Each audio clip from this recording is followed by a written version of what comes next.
Welcome to Emac. All right, brother, you ready to pull this fucking beast into the fucking garage? Let's do it.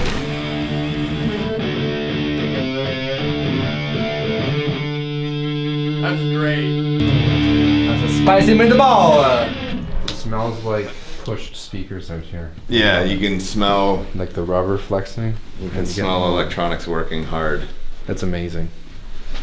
It does have an aroma. I think of like my basement growing up because I always had the big heads down there. Yeah. Electrocuting kids from the neighborhood, you know, and it's that smell. This is what we sort of came up with this time around. A little bit pared back from what we did last time. A little bit more concise. If you could believe that, yeah. I know. Well, we wanted to have options and we got them. Yeah.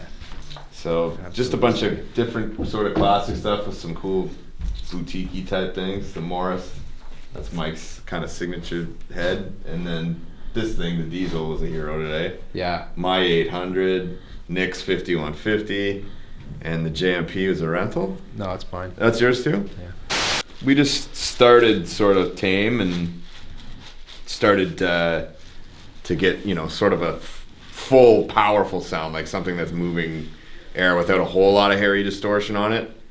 Because we were really after thrust, no crust. Exactly. That was kind of the mantra for the guitar tones. Exactly. And then, like if you look at all the amps, all the preamp, they're all 6 or that's nowhere near up to the top. Like we're letting the amps kind of breathe a bit, and then we're sort of pushing more signal into all of them. So that is possible. So Mike's side of things, we've got a bunch of pedals in there, but when we sort of set this up, we're sort of just thinking like, let the amp sound like the amp's supposed to sound, like nothing too crazy. And so Mike's pedal board and stuff, which we'll check out in a minute, comes out through the wall here and into this beautiful piece of engineering right here, radial JD7 injector, which basically makes this whole thing possible. Like I don't think, we've had splitters here before that they just don't really, you can't do as much. You can't isolate things in the same way. You can't adjust the phase on the floor as easily. There's ground lifts on every channel individually. So basically amps are a finicky thing because they're kind of inferior technology in some ways, right? They're noisy by nature. So there's some of those issues that come into play. And that makes it possible to do it fast and clean. So then when we bring that in up on the console, and we kind of just run a various kind of array of pedals. We're not really using all these at the same time. It's kind of like one at a time. This kind of ended up being the winner of the day, the Tribute Audio Designs. This is like Mike's got this. It's a clone of a Tube Screamer. And we tried a bunch of different stuff. This made an appearance on a couple, the Aria Distortion, which I like because you can push the volume out without any gain being added, so that works really well with this setup. And the cockfight, we gave it a day in court and it didn't really work out too well today, but I have a feeling that's going to show up on lead day. Yeah, oh, absolutely. Yeah. And then what else did we try out? The Swollen Pickle. Oh, and the Palisade. This thing was wicked. The Earthquaker Devices Palisades. Yeah. Pretty sick. Nice. Beefy pedal. Yep. And so all of that gets fed out to those amps, and then the mics come back in, and this is our sort of blend.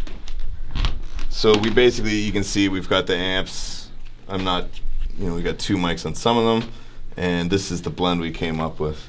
So if you look up here, this is sort of where the phase relationship ended up. It's boring shit for those of you that aren't into engineering stuff, but essentially, we got big punchy sounds thanks to those buttons and the placement of mics. I don't know, still plenty of time to make it sound like garbage, so don't even worry. Give me up to speed. If you want to maybe see what kind of gear I was using, like we used or rather further than that, Explorer was, I don't think we used anything else other than the Explorer today, so. Literally all of the rhythms look like they're going to be the Explorer. We got somewhat lucky today too because we landed on a tone about 4 songs in that just seemed to really do it. And we're actually sort of considering maybe redoing the ones that had the fuzz tones, because it's just such a great sounding rock tone. Just a big in-your-face, meaty, classic rock kind of vibe. But it's also modern in a lot of ways too.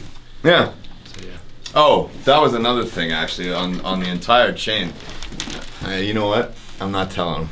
Yeah. Yeah, because this is like, no way. Yeah. Top secret. That's our shit. secret sauce. Yeah, man. Secret sauce. That's all you get. Don't look over here. Here, I'll show you a couple more. Top secret. Top Dollar secret. sheet over top.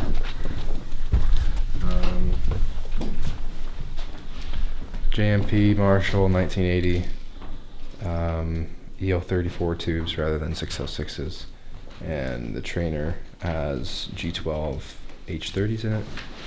They're the 70th anniversary or something, whatever it is.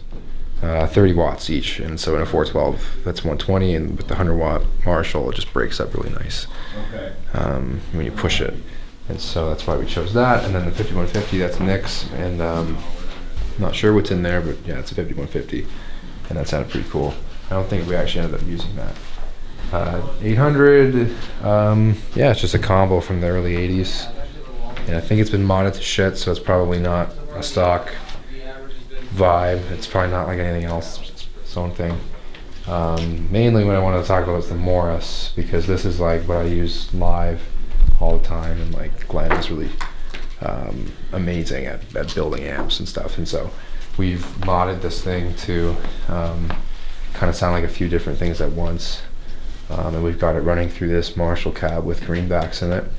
Live I have these purple cabs that my buddy Brandon made for me, and I use Celestian redbacks in that cab.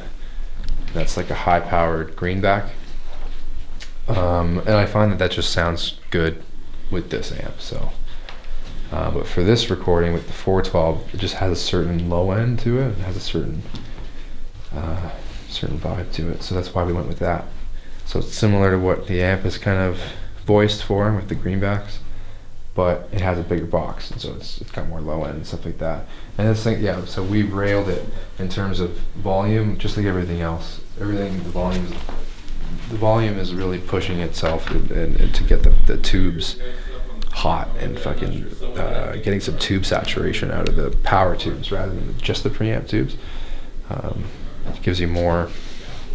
It keeps a lot of the clarity. That's why we did that. Like Matt said, it just keeps all the notes. Like even when you're playing a big distorted chord, you can still hear every single note in there, and that's what we went for. It's something that's like really clear, still has the saturation to it, but yeah, it's not about the preamp most of the time. It's about the power amp. And then yeah, the only other thing was the diesel. We just rented that. It's a stock diesel Einstein, and we're running it on channel 2. Mode 3. I don't know what that is, but that's what that is. Yeah, but anyway, that's all the gear we used. Yeah.